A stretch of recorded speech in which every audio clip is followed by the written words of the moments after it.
So my feelings have been pretty mixed about designer sneakers. There are some that I really like and others that I just can't stand. So when Dolce&Gabbana reached out to send me one of their latest shoes, I was unsure of how to feel. But then it finally came in, I got to hold it in hand, I got to check it out, I got to wear it for a while, and I realized this is actually a designer shoe that not only do I like, but I would also wear. What's up everybody, I'm Seth Fowler, and today I'm checking out the brand new mixed material Airmaster from Dolce&Gabbana.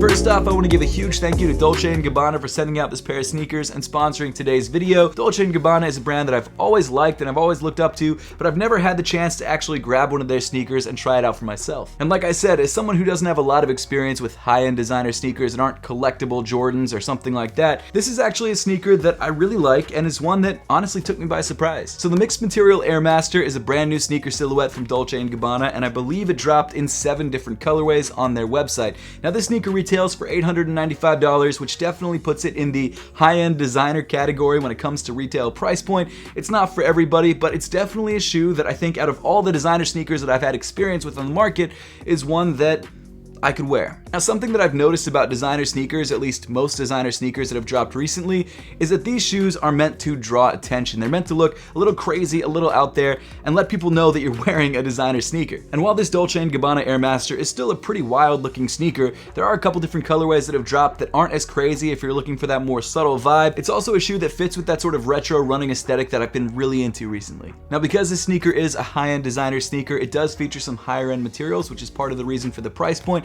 Also, you're buying a Dolce&Gabbana pair of sneakers, so it is going to be a little bit more expensive than just sneakers that you'd walk into your local boutique and grab. And I've got to say that the materials that they used on this shoe are noticeably high-end. You notice how nice this suede is compared to regular suede that you find on sneakers. You notice how nice this leather is, and even this nylon material in the midfoot of the shoe, it feels like a more premium material than your standard nylon. Also, a little detail that I like about this sneaker, and I guess the package that it comes in, is that you get a dust bag. And I know it's stupid, but I'm a huge dust bag fan. Whenever I get a dust bag, whether it's from a high-end sneaker or a lower end sneaker, it just makes the shoe feel like more of an experience when you pull it out of that drawer or whatever you're keeping it, and the sneaker is kept dust free in its dust bag. I actually do keep my sneakers in dust bags, especially my dress shoes, because I like keeping those minty fresh. Also, I should mention that the box that this shoe comes in is pretty wild. It comes in that very bright and bold designer sneaker box look. It's made of a nice thick cardboard material, and it also features Dolce&Gabbana written all over the top of the box in this cool graffiti-like style. I wish more brands had more fun with their boxes. I feel like that's a really exciting and cool looking box,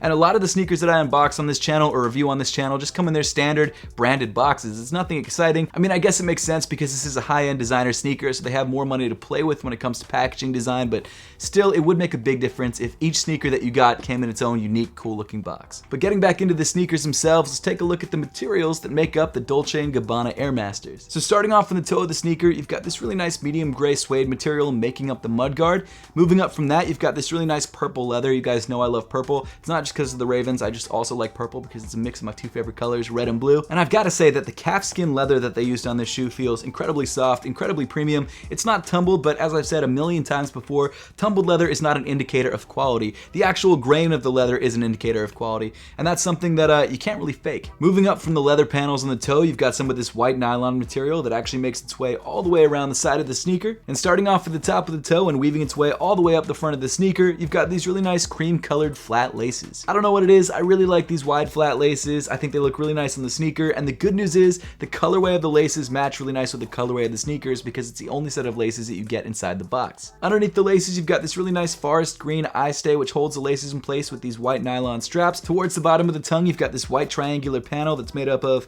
I think, rubber or TPU or something like that, but it gives this really nice lace enclosure look, which I like. And then moving up on the sneaker, underneath the laces, you've got a white nylon tongue. Then at the top of the tongue, you've got this bright blue panel with the Dolce&Gabbana logo printed onto it in white, which definitely contrasts the rest of the sneaker pretty nicely. Then moving inside the sneaker, you've got this nice soft cream colored sock liner. So I'm just noticing this now, but the insoles of the sneaker are actually pretty cool. They come in this really nice sort of cream colored leather, and they feature the Dolce&Gabbana logo stitched onto them in this nice black patch. They also give you a little bit of heel lift, which is kind of nice if you're a shorter dude, or if you're like me and you're 5'11", it bumps you up to 6 feet, which I like. As far as sizing and fit, I would say that the Dolce&Gabbana Airmaster does fit relatively true to size. I did have a little bit more room in this shoe than I have in other shoes that I consider fitting perfectly true to size. I don't think I had enough room to really need to go up half a size, but I have more narrow feet, so maybe that's why. If you have wider feet, you should be good to go in this sneaker. If you have more narrow feet like me, you're somewhere in the middle. I would definitely suggest trying this shoe on first before you buy it. Now, something that's really cool about the Dolce&Gabbana Airmaster is that Dolce&Gabbana actually offers an AR try-on experience.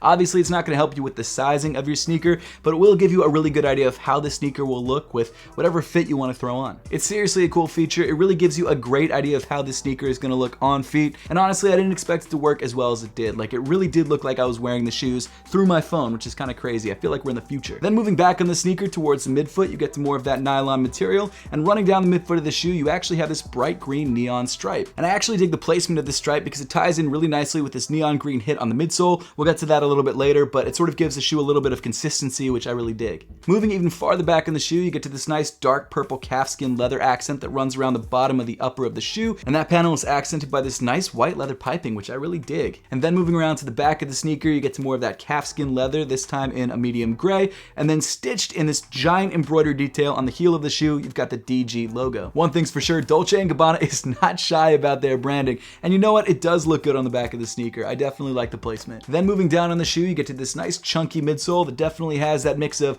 designer, dad shoe, and retro running vibes. I like the way that it looks a lot. I like how technical it feels. One of the details that really draws attention on the midsole of the shoe are these bright purple micro-injected logos that kind of stand off of the midsole a little bit. They're both on the heel and on the forefoot of the sneaker and give this shoe a little bit of extra personality and a little bit more uniqueness, which I definitely dig. Now, as far as the comfort of the midsole, it is not the softest midsole in the world, but then again, it's not a performance shoe. This is a designer shoe. This is something you wear for lifestyle wear and not for running around in. And because of that, it's not incredibly soft underfoot. However, it's definitely not uncomfortable. And when you pair it with this nicely padded upper, it is a pretty comfortable shoe on foot. And then finally moving to the bottom of the sneaker, you've got this rubber outsole with the Dolce&Gabbana logo on the midfoot and on the forefoot of the shoe. So overall, my thoughts on the Dolce&Gabbana Airmaster. Yes, this video is sponsored, but I wouldn't have done this video if I didn't genuinely like the sneaker, and I do actually really like this shoe. And seriously, this is a designer shoe that I actually see myself wearing. It's a little bit loud, it's a little bit out there, so maybe it's not for everyday wear, but when I'm trying to have that sort of